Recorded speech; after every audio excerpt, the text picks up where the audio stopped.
Natan Sharansky is one of the most recognizable Jewish heroes of our era. A refusenik in the Soviet Union during the 1970s and 80s, he spent almost a decade in Soviet prisons before being allowed to move to Israel, to Eretz Yisrael, where he continues to be an outspoken advocate for human rights. Natan is currently the chair of the Institute for the Study of Global Anti-Semitism and Policy, and the Babi Yar Holocaust Memorial Center. He will present a special award to Paul Miller, founder of the Miller Center for Community Protection and Resilience at Rutgers University, and an important partner with the March of the Living in standing against anti-Semitism and Holocaust denial. Kristallnacht was kind of introduction to Holocaust. And it should always remind us how easily the most free, advanced societies can turn into the source of evil, death, destruction, as the result of racial hatred and anti-Semitism.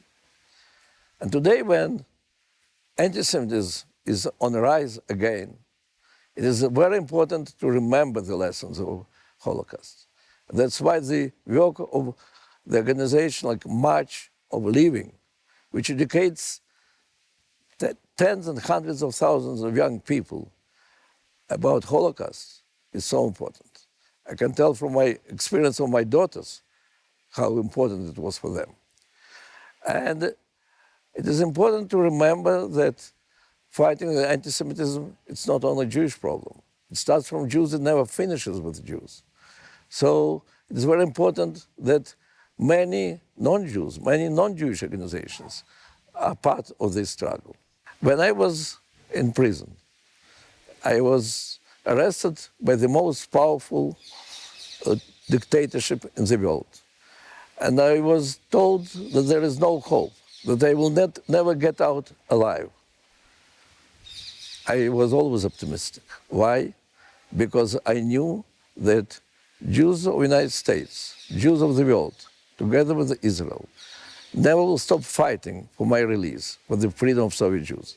And I knew that we have many allies in this struggle, that the leaders of the free world in the end are on our side, and they will fight, and they will lead us in this struggle. And that's exactly my source of optimism today. When I look how many important initiatives and organizations are uniting their effort in combating anti-Semitism.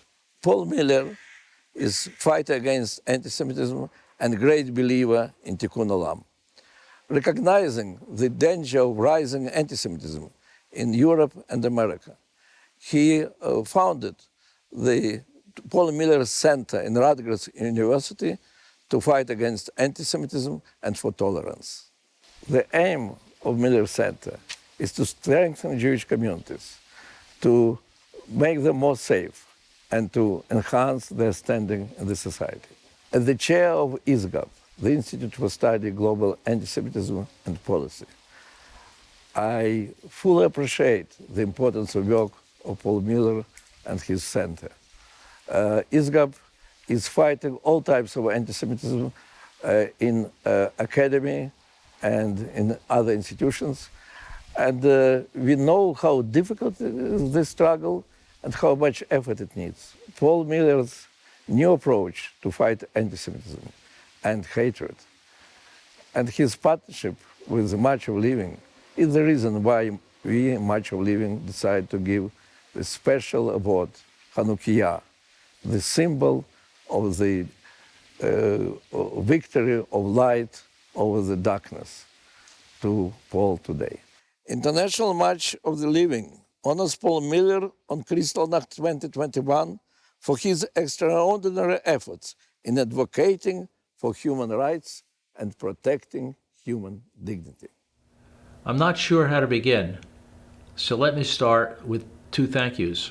First, to the March of the Living for this great honor, and second, and critically important, to Natan Sharansky, a man who is known worldwide as someone who has dedicated his entire life to fighting anti-Semitism and all forms of discrimination, for presenting this great honor.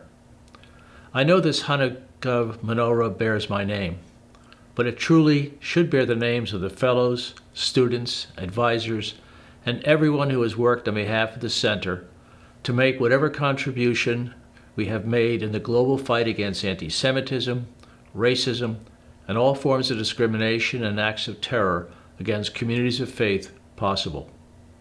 And on the top of the ladder stands the Center's Executive Director, John Farmer, without whose vision, guidance, and hands-on direction, the Center would not be where it is today, nor would it have been able to accomplish whatever we have been able to accomplish over the past 6 or 7 years.